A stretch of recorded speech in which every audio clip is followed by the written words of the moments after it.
శ్రీవారి లడ్డీలో కల్తీ నెయ్యిపై ప్రభుత్వానికి వైసీపీ కౌంటర్ ఇచ్చింది. వెంకటేశ్వర స్వామి రాజకీయాల కోసం వాడుకుంటున్నారంటూ మండిపడ్డారు వైసీపీ నేతలు. రాజకీయ లబ్ధి కోసం పొందాలనుకునే వారిని దేవుడు క్షమించరంటూ ధ్వజమెత్తారు. శ్రీవారి ప్రతిష్టను దెబ్బతీసేలా కూటమి నేతలు మాట్లాడుతున్నారంటూ ఫైర్ అయ్యారు.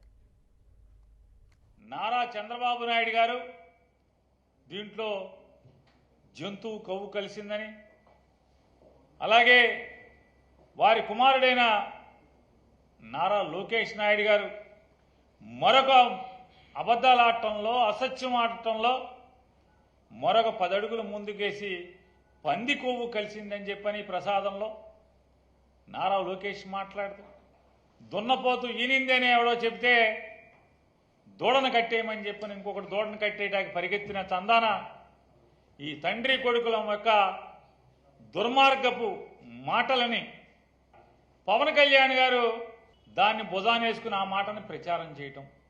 ఎప్పుడూ కూడా క్వాలిటీ లేనటువంటి నెయ్యి కానీ నూనె కానీ ఎటువంటి ఆహార పదార్థాలు తిరుమల తిరుపతి దేవస్థానంలో వాడినటువంటి పరిస్థితి లేదు.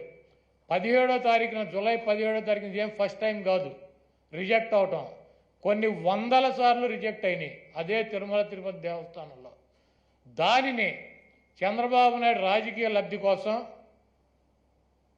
జంతువుల కొవ్వు కలిసింది, ఆ కొవ్వుతో లడ్డూలు తయారు చేశారు, వాటిని ప్రసాదాలుగా భక్తులకు ఇచ్చారు. ఆ పనికిమాలిన రిపోర్ట్ ఒకటి తీసుకొచ్చి ఇది జరిగిపోయింది, తినేశారు, వండేశారు, స్వామికి పెట్టేశారు అని చెప్పి ఒక దేవుణ్ణి అడ్డం పెట్టుకున్న రాజకీయాలు చేయడానికి దిగజారిపోయినటువంటి వ్యక్తుల్ని ఏమనాలి? ఇంత దారుణమైన అభాండం వేసినప్పుడు అసలు చంద్రబాబు నాయుడు గారిని నిలదీయాల, ఈ లోకేష్ అన్నవాడిని నిలదీయాల. అసలు ఎందుకు చేయట్లా? ఇంకోటి పవన్ కళ్యాణ్ గారు కూడా ఆయన ప్రాయశ్చిత్త దీక్ష చేస్తున్నారు. అసలు దేనికి? తప్పు చేసిన వాళ్ళు చేస్తారు, తప్పు చేసిన వాళ్ళు చేస్తారు. ఎందుకు చేయాలండి? అంటే మీరు తప్పు చేసి